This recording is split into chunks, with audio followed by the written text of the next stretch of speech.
डुगुयुन humans और demons में से किसी का साथ नहीं देना चाहता था। वो बस अपने क्लैन का राज पता करने के लिए इस वर्ल्ड में आया था। तो उस राज को पता करने में तियानसेन एकेडमी के एल्डर्स उसकी मदद करते हैं, जिसके बदले वो उनको वर्ल्ड टॉम की तरफ ले जाने लगता है, जहाँ रास्ते में कुछ बी स्पिरिट उन पे हमला कर देती है, जिन्हें मारने की वजह से एलेक्स की सोल को फायदा हो रहा था। अब आगे तो इस पार्ट की शुरुआत में बाकी सब लोग भी उन बी स्पिरिट को मारना शुरू कर देते हैं। दूसरी तरफ बोट पर एक बड़े से बी स्पिरिट ने हमला कर दिया था, तो एक एल्डर बोट को उससे बचाने के लिए उसके चारों तरफ बैरियर बनाते हैं, जिसके बाद दूसरा एल्डर अपने स्वॉर्ड अटैक की मदद से उस बीस्ट को तबाह कर देता है। तभी तीसरे वाला एल्डर अपने लाइटनिंग अटैक की मदद से उस बोट को तबाह कर देता है, जिस बोट के अंदर से वो 20 स्पिरिट्स निकले थे। जहां जैसे ही वो बोट डिस्ट्रॉय होती है तो उसके अंदर से एक हाईएस्ट ग्रेड का इमोर्टल सीड बाहर आता है, जिसे देखते ही सभी चौंक जाते हैं। उसी वक्त एलेक्स तुरंत ही भागते हुए उस सीट की तरफ जाता है, तो बाकी सब भी उसके पीछे भागते हैं। पर तभी एलेक्स अपने रीइंकार्नेशन बैरियर से उस सीट को कवर कर देता है। इधर वैंगजी को गुस्सा आ रहा था, क्योंकि एलेक्स उससे आगे निकल गया था। तभी कई सारे कल्टीवेटर्स एलेक्स पर हमला करते हैं, पर वो अपनी स्पिरिट टेक्निक की मदद से उन अटैक को डिस्ट्रॉय कर देता है। साथ ही उनको दूर करने के लिए उन पे अटैक भी कर देता है, पर इसकी वजह से वो लोग मर जाते हैं। तभी एलेक्स उस सीट को ले लेता है, तो एल्डर्स एलेक्स के चारों तरफ एक शील्ड बना देते हैं और बोलते हैं कि अब ये सीट इसको मिल चुका है, इसलिए अब कोई और लड़ाई नहीं करेगा। इधर ये देखकर कई कल्टीवेटर्स बोलते हैं कि एल्डर्स तो हुआंग को बहुत ज्यादा फायदा पहुंचा रहे हैं और उसे ही प्रोटेक्ट कर रहे हैं। ये देखकर 10 क्राउन किंग कल्टीवेटर से कहता है कि वो हुआंग को नहीं बचा रहे, बल्कि वो तुम्हें उससे बचा रहे हैं, क्योंकि वो तुम्हें एक झटके में मार सकता है। आगे एल्डर्स हुआंग का वो सीड देखकर बोलते हैं कि ये एक वर्ल्ड ट्री के पौधे जितना ताकतवर तो नहीं है, पर ये भी एक रेयर सीड है।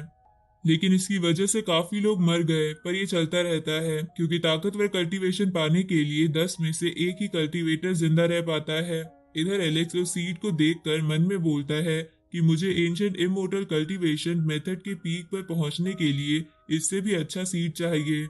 अब वो लोग वर्ल्ड टॉम के और डीप में आ जाते हैं, जहां एक क्लाउड से बना एक स्केलेटन उन लोगों की शिप रोकते हुए कहता है कि तुम चींटियों की हिम्मत कैसे हुई फोरबिडन एरिया में बिना परमिशन के आने की। यहाँ की अपॉर्चुनिटीज को तुम लोग टच भी नहीं कर सकते, इसलिए वापस चले जाओ। इधर डुगुयुन उस स्केलेटन को देखकर कहता है कि ये तो डीमन वर्ल्ड का कोई रॉयल है, जिसके प्रोजेक्शन को मेरे पूर्वजों ने यहाँ कैद कर रखा है। तभी थर्ड एल्डर बोलते हैं कि ये बस एक प्रोजेक्शन है, इससे डरने की जरूरत नहीं है। अब ये बोल के वो अपने एक ट्रेजर की मदद से उस स्केलेटन पर अटैक करके उसे खत्म कर देते हैं। जहां ऐसा होते ही वो क्लाउड्स हट जाते हैं और उसके पीछे से एंशिएंट वर्ल्ड ट्री बाहर आता है, जिसे देखकर चौंकते हुए कुछ लोग बोलते हैं कि वो स्केलेटन इस वर्ल्ड ट्री को हमसे छुपा रहा था। तभी एलेक्स उस वर्ल्ड ट्री को देखकर अपने मन में बोलता है कि ये तो वैसा ही वर्ल्ड ट्री है जिसे मैंने एंशिएंट टाइम्स के विजन में देखा था। तभी एल्डर सबको बताते हैं कि एंशिएंट ट्री को अगर वर्ल्ड ट्री बनना होता है तो उसे वर्ल्ड टॉम यानी यहाँ आकर एनर्जी एब्जॉर्ब करनी पड़ती है। लेकिन ये ट्री तभी ब्रेक थ्रू कर पाता है जब कोई पीक लेवल का बीस्ट यहाँ आकर इस ट्री की हेल्प करे। तभी उस ट्री के सामने सभी एक पैलेस को देखते हैं, जिसके अंदर एक लड़की बैठी थी जो डायरेक्टली एलेक्स को देखने लगती है। ये बात बाकी कल्टीवेटर्स नोटिस कर लेते हैं। तभी वो लड़की वर्ल्ड ट्री को पोर्टल के थ्रू कहीं ले जाने लगती है, तो एल्डर्स भी जल्दी से उस बोट को उसी पोर्टल में ले जाने लगते हैं, क्योंकि उनका मानना था कि भले ही ये कोई इममोर्टल सीड ना हो, पर ये भी एक ट्रेजर बन सकता है। दूसरी तरफ हम इममोर्टल एकेडमी की बैटलशिप को देखते हैं, जहां उस शिप में बैठे एल्डर को पता चल गया था कि तियानसेन एकेडमी के लोग आसपास है, इसलिए वो हंसते हुए बोलता है कि लगता है किसी ने गलती कर दी है। अब 15 दिन बीत जाते हैं, जहां तियानसेन एकेडमी वाले उस ट्री को फॉलो करते हुए कुछ पोर्टल्स के सामने आ जाते हैं और बोलते हैं कि माना जाता है कि एक बार एक पर्सन 5 एलिमेंटल पावर वाला हुआ करता था, जिसके पास perfect extraordinary heavenly seed था, जिसे उसने आसपास किसी जगह छुपाया था, और जो भी उस सीड को ढूंढ लेगा वो कल्टीवेशन की पीक पर जरूर पहुंचेगा। अब वो लोग उनमें से एक पोर्टल के अंदर चले जाते हैं, जिसके बाद एल्डर सबसे कहते हैं कि यहाँ पर हेवनली सीड हो सकते हैं, इसलिए जाकर ढूंढो। अब वो सभी बोट से नीचे उतरकर सीड को ढूंढने लगते हैं, जहाँ अचानक से उनमें से एक के नीचे से जमीन टूट जाती है और जैसे ही वो उसके अंदर गिरता है तो उसे नीचे से एक फायर सीड मिल जाता है। ये देखकर प्रिंसेस मन में बोलती है कि इस गधे को तो तुरंत ही सीड मिल गया। दूसरी तरफ मुदाओ जब घूम रहा था तो उसे प्रिमोडियल फायर एनर्जी एक जगह मिलती है, तो वो उस जगह बैठकर कल्टीवेशन करने लगता है। इस तरफ प्रिंसेस को भी वाटर सीड मिल जाता है, जिसे देखकर वो बोलती है कि मुझे तो बिना कुछ करे इतनी आसानी से सीड मिल गया। ये देखकर वैंगजी को गुस्सा आने लगता है, तो प्रिंसेस उसे और चिढ़ाने के लिए एलेक्स से कहती है कि तुम अब चाहो तो मेरे क्लैन में आ सकते हो, क्योंकि मेरे पास तो एक इमोर्टल सीड भी है। पर एलेक्स उसे इग्नोर करके वहां से सेकंड बॉडी और जेसिका की तरफ चला जाता है।